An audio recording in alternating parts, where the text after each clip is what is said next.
Kinhani. Good morning. My name is Stephanie Amiad. I'm a member of the Ogallala Lakota tribe in South Dakota. For over a century and a half, the United States education system was used as a weapon against Indigenous people. The U.S. operated or supported 408 boarding schools across 37 states. The Bureau of Indian Education Boarding School Report, released in March 2022, reports the abuse Indigenous children suffered at these boarding schools. This included physical abuse, sexual abuse, and death. 53 unmarked burial sites at boarding schools for Indigenous children have been identified.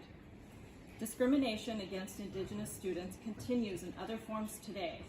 92% of all Indigenous students attend public schools and are more than twice as likely to be disciplined in school and receive out-of-school suspensions than their white counterparts.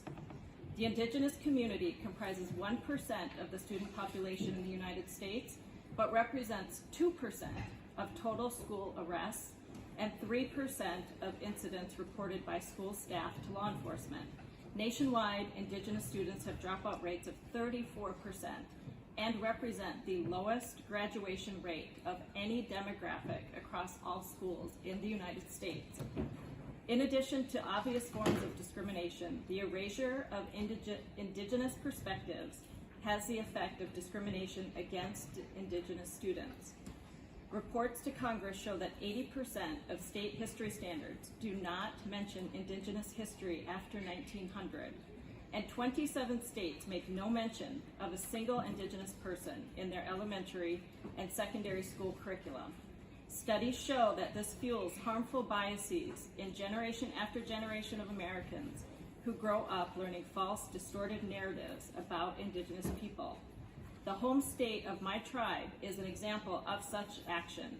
In 2022, South Dakota, along with 35 other states, enacted a law prohibiting teaching students about decisive concepts, which has the effect of criminalizing teaching students about Indigenous history, culture, language, and assimilation policies of the U.S., simply because it might make someone feel uncomfortable.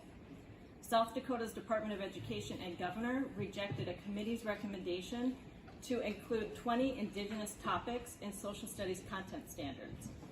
This is one example of a state taking obvious and subtle discriminatory action against Indigenous students. We have posed 3 recommendations in our shadow report to the committee, and we would ask that you consider those recommendations. Thank you very much.